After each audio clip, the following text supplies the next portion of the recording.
welcome to the very first series of The Deep Dive. Oh! And we're kicking things off with something truly special. Okay. Beyond the Bottle. Wines past, present, and future. That sounds good. We're so excited to be partnering with the Essence of Travel and Discoveries for this deep dive. Oh, nice. Be sure to check the show notes for links to their site, where you can find amazing and affordable wines to try as we go along. Awesome. Now, are you ready to uncork some history? Let's do it. We're going way back to the very beginning of wine. Woo, okay. Who might have made that very first batch of wine? Right. How did this drink spread across the world? Yeah. Is it always this elegant beverage we know and love today? Oh, absolutely. Get ready for a journey that's a lot older than you might think. Okay. We're not talking centuries. Yeah. We're talking millennia. That's right. Yeah. We're going to uncover who might have made that very first batch of wine. The OG winemaker. And how did this drink spread across the world? It's fascinating to think that the earliest evidence of winemaking takes us back thousands of years to around 6000 BC or even earlier. Okay. And you might be surprised to learn that it wasn't in those classic wine regions of France or Italy. Okay. Archaeologists have unearthed traces of wine in places like Armenia, Georgia, and Iran. Wow. That's incredible. Yeah. I can just imagine these ancient cultures I know. harvesting grapes and crafting wine. And it wasn't just a casual hobby for them. Right. By the time we reach ancient Mesopotamia, Egypt, and Greece, wine was a cornerstone of their societies. Yeah. To picture those elaborate feasts and celebrations I can only with imagine. wine flowing freely. Those ancient partygoers knew how to have a good time, didn't they? They did. But wine wasn't just about fun and festivities, right? Absolutely not. Yeah. Wine played a crucial role in their daily lives, too. Okay. It wasn't just a beverage. It was a source of hydration, a form of currency, and even medicine. Oh, wow. Imagine a world without refrigeration or reliable water sources. That's true. Wine, with its natural preservative qualities, would have been essential for their survival. That's so interesting. Yeah. It makes you appreciate how resourceful they were. For sure. And speaking of resourcefulness, Yeah. how did they store wine back then? I mean, no stainless steel tanks or fancy oak barrels, right? You're right. They used clay vessels called amphorae. Okay. These tall, narrow containers with those graceful, curved handles were the go-to for transporting and storing wine. Right. What's remarkable is that these amphorae weren't just functional. Yeah. They actually influenced the wine's flavor. Interesting. Clay, unlike modern materials, is porous, which allows for a subtle exchange of oxygen, Oh. leading to unique earthy and mineral notes in the wine. So those ancient winemakers were already masters of their craft, Right. shaping not only the wine, but also its container to enhance the taste. That's right. I've always been fascinated by how wine is intertwined with history and culture. I know, me too. And speaking of which, Yeah. did you know that wine is woven throughout religious texts? Oh, yeah. I mean, Noah's vineyard in the Bible immediately comes to mind. Absolutely. Yeah. Wine is deeply symbolic, Right. representing joy, abundance, sacrifice, and ritual in various cultures and religions. Right. Noah's vineyard is a powerful example of how wine has been linked with humanity's journey since ancient times. Yeah. And then, of course, we have the Last Supper, Yeah. where wine takes on a sacred significance in Christianity. Right. It's fascinating to see how wine has transcended its physical form to embody spiritual and symbolic meaning. It really highlights how wine is more than just a drink. Uh-huh. It's a reflection of our beliefs and traditions. Yeah. And speaking of spreading traditions, Okay. no one did it quite like the Roman Empire, right? No, they did it. They conquered lands and brought their love of wine wherever they went. You're absolutely right. Yeah. The Romans weren't just casual wine drinkers. They were passionate viticulturists. Okay. Think about it. They didn't just drink the wine. Yeah. They actively cultivated grapes and developed techniques that are still used today. Wow. They mastered grafting vines, managing vineyards, and even documented different grape varieties and winemaking methods. That's incredible. They Yeah. were like the original wine influencers, spreading their knowledge and passion throughout the empire. For sure. It makes you wonder, did they ever encounter resistance to this new drink? You know, there's evidence that some cultures they encountered already had their own established beverages and traditions. Right. But the Romans were persistent, Yeah. and they often used wine as a tool of diplomacy and cultural exchange. So it was more than just conquest. Right. It was about sharing their culture. Yeah. And wine was a key part of that. I see. It's like those ancient wine trade routes crisscrossing the empire. Yeah. A testament to the power of globalization, even back then. I know. I'm curious, what happened after the Roman Empire declined? Who kept those winemaking traditions alive? That's where things get really interesting. Okay. You might be surprised to learn that during the Middle Ages, it was the monks who became the guardians of winemaking. Oh, really? Yeah. Interesting. They meticulously preserved the knowledge passed down from the Romans, tending vineyards and refining techniques. Wow. They weren't simply making wine to enjoy. Right. They used it for religious sacraments and even sold it. Interesting. Which helped sustain their monasteries and communities. That's remarkable. Yeah. So while empires rose and fell, right. these dedicated monks were quietly ensuring that the art of winemaking survived. That's right.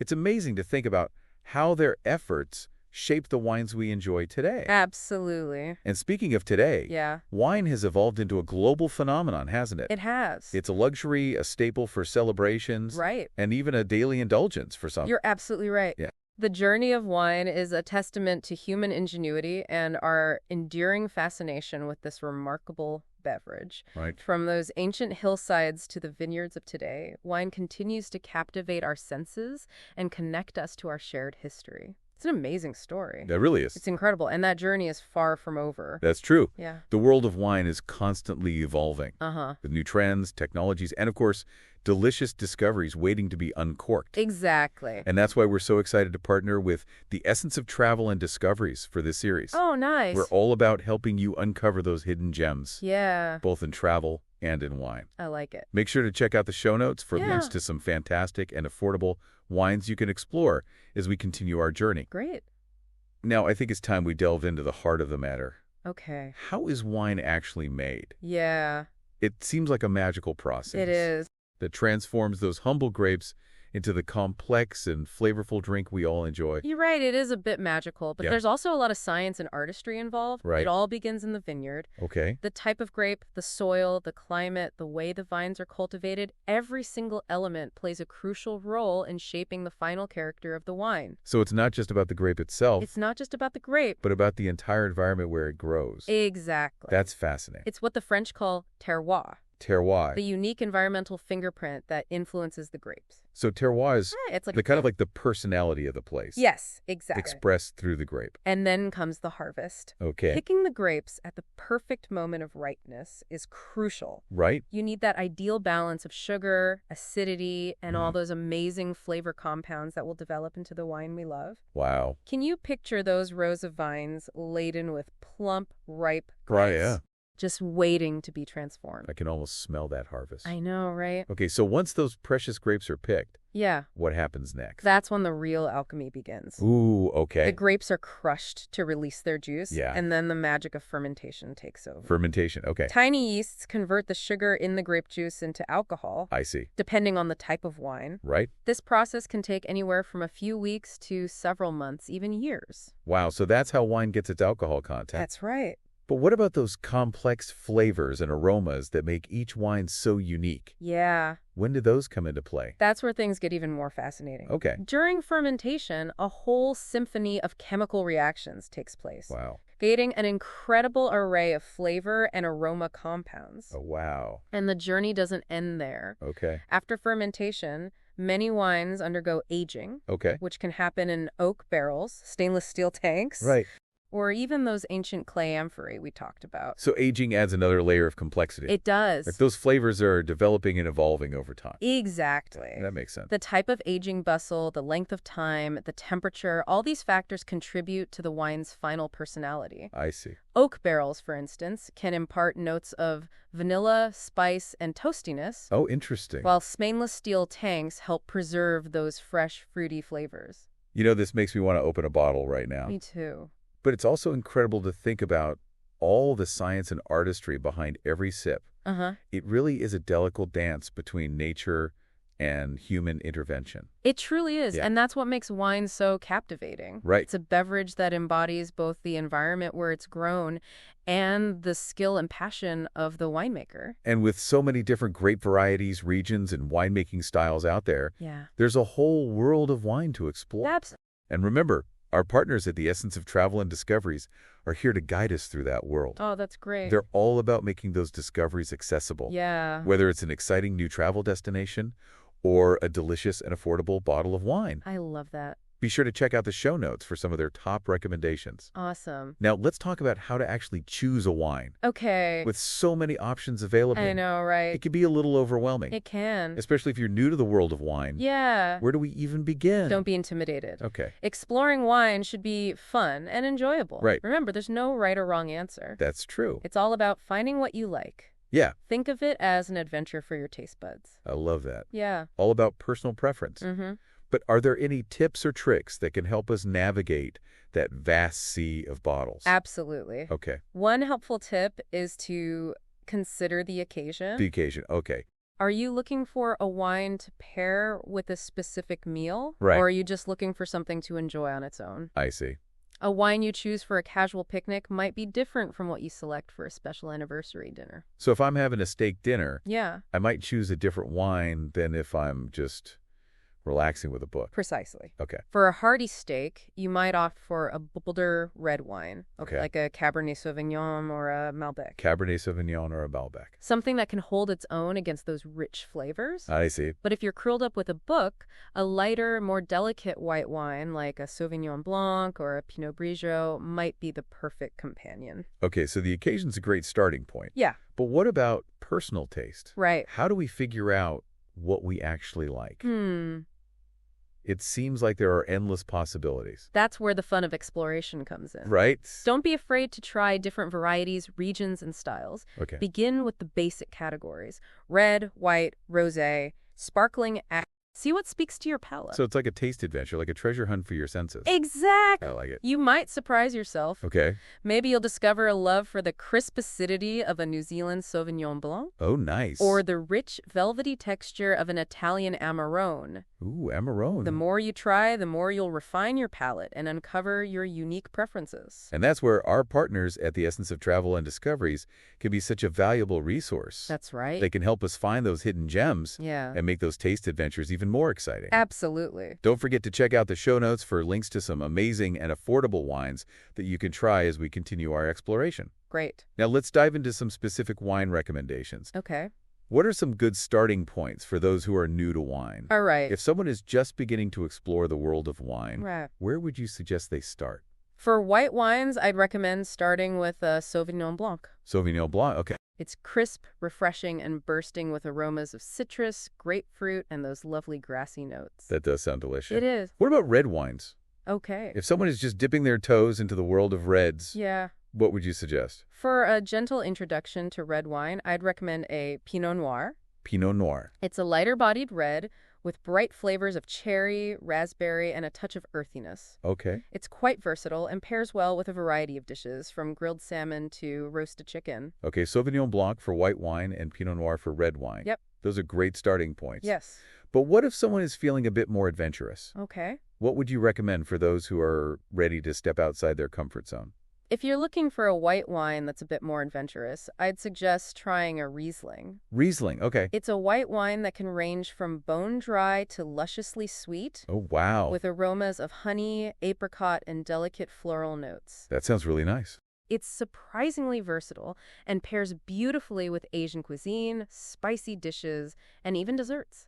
Riesling with spicy food? Yes. That's an intriguing combination. It is. Yeah. It might surprise you how well those flavors complement each other. Right. The sweetness and acidity in the Riesling can actually tame the heat of the spices, I see. creating a harmonious balance. Okay, that's going on my list to try. Okay, great. Now, what about a more adventurous red wine recommendation? All right. Something for those who are ready to explore bolder flavors. For a red wine adventure, I'd suggest a Zinfandel. Zinfandel. It's a full-bodied red, bursting with flavors of blackberry, plum, and a touch of peppery spice. Ooh, nice. It's a bold and flavorful wine that pairs well with grilled meats, barbecue, and hearty pasta dishes. So Riesling for an adventurous white and Zinfandel for a bolder red. That's right. Those are some great recommendations. Thanks. And remember, these are just a few suggestions. Yeah. The world of wine is vast and diverse, It is. with countless other varieties and regions waiting to be discovered. You're absolutely right. Yeah. There's always something new to explore in the world of wine. That's true. And that's part of what makes it so exciting. Absolutely. And speaking of exciting, Yeah. don't forget that our partners at the Essence of Travel and Discoveries can help you navigate that world. Oh, that's great. They've got a fantastic selection of affordable wines to help you on your journey. I love that. You can find links to their website and Etsy shop in the show notes. Okay. Now, before we wrap up this part of our deep dive, Okay. let's talk about some common wine terms you might encounter as you venture further into this world. Yeah. Knowing a few key terms can help you decipher wine labels and make more informed choices. Yeah. It's like learning the language of wine. Absolutely. Yeah. Understanding a few key terms can definitely enhance your wine journey. Okay, so what are some essential wine terms that every budding enophile should know? Okay. What are the words that unlock the secrets of the wine label? One of the most important terms is varietal. Variable. This simply refers to the type of grape used to make the wine. Okay. For example, Cabernet Sauvignon, Chardonnay, and Merlot are all grape varietals. Okay. So when you see Cabernet Sauvignon on a label, you know the wine is made from Cabernet Sauvignon grapes. Okay, so varietal tells us the grape. It does. That makes sense. Yeah. What other terms are essential for decoding the world of wine? Another key term is region. Region, okay? This refers to the geographical area where the grapes were grown. Right. For example, Bordeaux, Napa Valley, and Tuscany are all wine regions. Okay. And the region can tell you a lot about the character and style of the wine. So the region is like the wine's birthplace. Yeah. And it shapes its personality. Exactly. Wow. Different regions have different climates, soils, and winemaking traditions, Right. all of which influence the final product. So it's like everything about the place comes through in the wine. Yeah. Think of it this way. A Cabernet Sauvignon from Bordeaux will taste different from a Cabernet Sauvignon from Napa Valley, even though they are made from the same grape. That's fascinating. It is. It's like terroir on a larger scale. Yes. The region's unique fingerprint shape of wines. Exactly. What other terms should we be aware of? Okay. What else can help us understand those subtle nuances of wine? Body is another important term. Body. It describes the weight and fullness of the wine in your mouth. Okay. Wines can be light-bodied, medium-bodied, or full-bodied. Okay. A light-bodied wine will feel lighter and more delicate on your palate, Right. while a full-bodied wine will feel richer and more substantial. So it's about how the wine feels in your mouth. Exactly. Its texture and weight. Yes. I get it. Okay. Are there any other terms that can help us decode those complex flavors we were talking about earlier? Absolutely. Okay. One term you'll often hear is tannins. Tannins are compounds found in grape skins, seeds, and stems that give wine a dry, astringent sensation. Okay. Red wines typically have more tannins than white wines. Okay. They are what gives some red wines that dry, puckering feeling. Tannins. Uh-huh. So that's what causes that sensation. I've always wondered about that. Yeah, a lot of people do. What about those bright, vibrant flavors in wine? Okay. Is there a term for that? Yes. Okay. Acidity is the term for the tartness or sourness of a wine. Okay. Acidity is essential for balance and freshness. Right. It's what gives wine that bright, lively quality. Okay, acidity for that lively zest. Exactly. And we've got varietal, region, body, tannins, and acidity. Yep. Those are some great terms to keep in mind as we continue exploring the world of wine. They are. And remember, if you're ever feeling overwhelmed, our partners at the Essence of Travel and Discoveries are here to help. Oh, great. They're all about making the world of wine accessible and enjoyable. I like it. Be sure to check out the show notes for links to their website and Etsy store, Yeah. where you can find a curated selection of affordable wines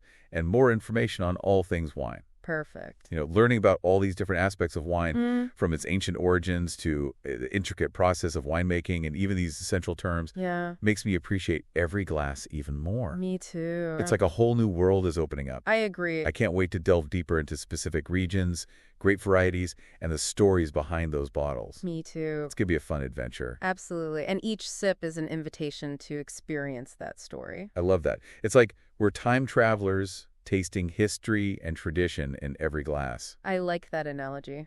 Speaking of tasting, we've explored the ancient history of wine, Right. uncovered the secrets of winemaking, Yeah. and even learned some essential wine terminology. It's been quite a journey.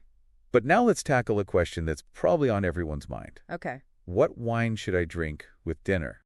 The art of food and wine pairing.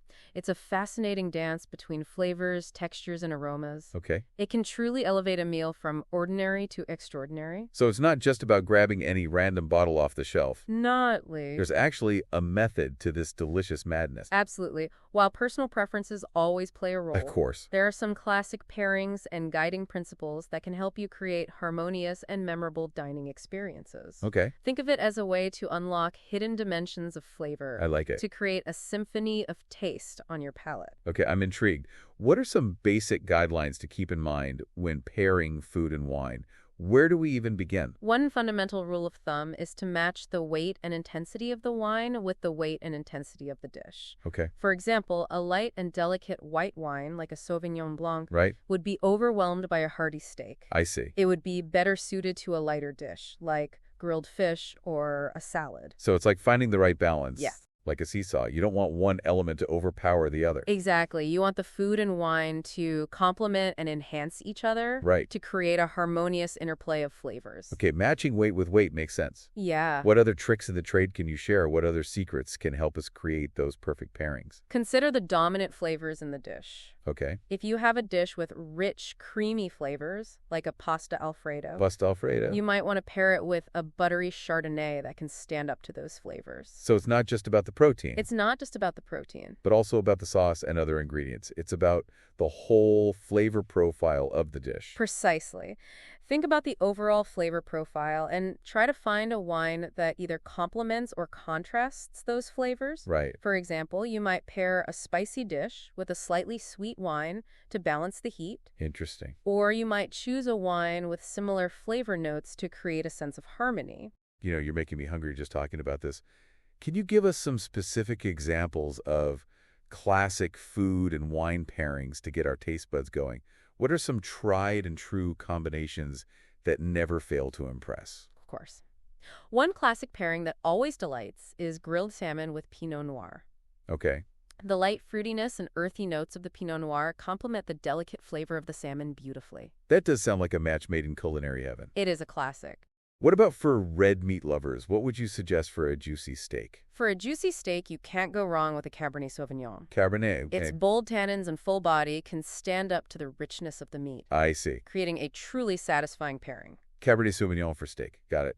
But let's say I'm feeling a bit more adventurous. Okay. Are there any unexpected pairings that might surprise us? If you're feeling adventurous, I'd recommend trying spicy Asian cuisine with a Riesling. Ooh, with a Riesling. Yes. Okay. The sweetness and acidity of the Riesling can balance the heat of the spices, creating a surprisingly harmonious match. Interesting. It's a pairing that might raise eyebrows at first. Right. But it's sure to delight your palate. Riesling and spicy food. I never would have thought of that.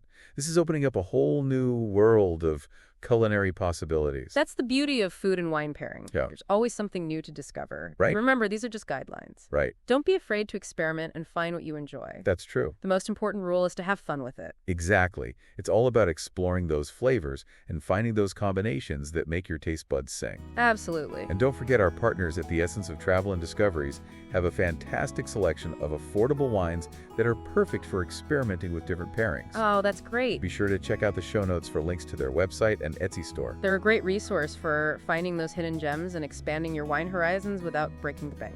Well, folks, we've reached the end of our first deep dive into the world of wine. It's been a great one. From ancient origins to modern-day pairings, Right. we've uncorked a treasure trove of knowledge. We've explored the fascinating history, the intricate craft, Yeah. and the endless enjoyment that wine has to offer. It's been a journey through time, culture, and taste, It has. and I hope you've enjoyed it as much as we have. I have. Remember, the world of wine is vast and ever-evolving, Yeah, with endless possibilities for exploration and discovery. absolutely. So keep those taste buds curious. Okay. And join us next time as we delve deeper into specific wine regions, great varieties, Did it. and the stories behind the bottle. Cheers to that. Cheers to new adventures, and until then, may your glass be always full of delicious discoveries.